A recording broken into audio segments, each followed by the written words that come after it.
তুমি যখন প্রভুকে ভুলে গিয়ে পথভ্রষ্ট হবে, তার কাছ থেকে নিজেকে গুটিয়ে নিবে, তাকে স্মরণ করা ভুলে যাবে, তখন প্রভু তোমায় তার কাছে ফেরানোর জন্য তোমায় কিছু দুঃখ দিবে, যাতে তুমি দুঃখ পেয়ে হলেও প্রভুকে স্মরণ করো। অথচ বেশিরভাগই দুঃখ পেলে প্রভুকে দোষারোপ দিতে দিতে আফসোসে ডুবে থাকি, ভুলে যাই সৃষ্টির প্রতি প্রভুর ভালোবাসা।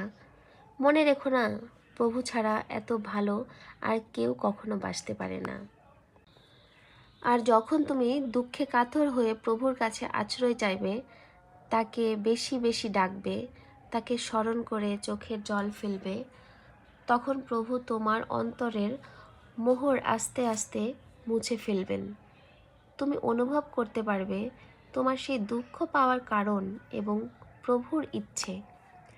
আর এটা যখন তুমি অনুভব করতে পারবে, তখন তুমি ইবাদতের স্বাদ পাবে, তার সামনে তৃপ্তি ভরে দাঁড়াতে পারবে, নিজের করা ভুলগুলো খুব সুন্দরভাবে বুঝতে পারবে এবং জলে চোখ ভাসাবে, চোখের জলে। আর এটাই সবচেয়ে সুন্দর তৃপ্তিময় অনুভূতি। আফসোস তো কতই করলে, এবার না হয় একটু রবের কাছে আশ্রয় চাও, তার সান্নিধ্যের জন্য আকুতি করো, চোখের জল ফেলো, দেখবে হৃদয় কেমন শীতল হয়ে গেছে, মুখে হাসি ফুটেছে। আর যেটুকু পেয়েছো তাতেই যখন তুমি সন্তুষ্ট নিয়ে শুকরিয়া আদায় করবে, তখন তোমার রবও তোমার প্রতি সন্তুষ্ট হয়ে যাবেন। আর আরেকটি কথা, আমায় যদি তুমি প্রশ্ন করো ভালো থাকার সিক্রেট কি, আমি চোখ বন্ধ করে উত্তর দেব, নিজের আবেগকে নিয়ন্ত্রণে রাখা।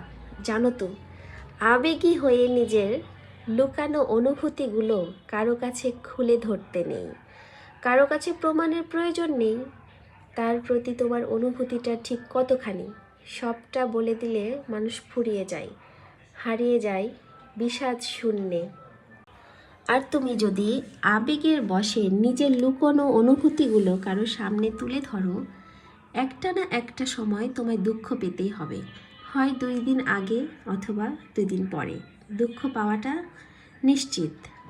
তাই বলছি, যতটা পারো আবেগ নিয়ন্ত্রণে রেখে নিজের আপন অনুভূতিগুলো নিজের কাছেই জমা রাখো।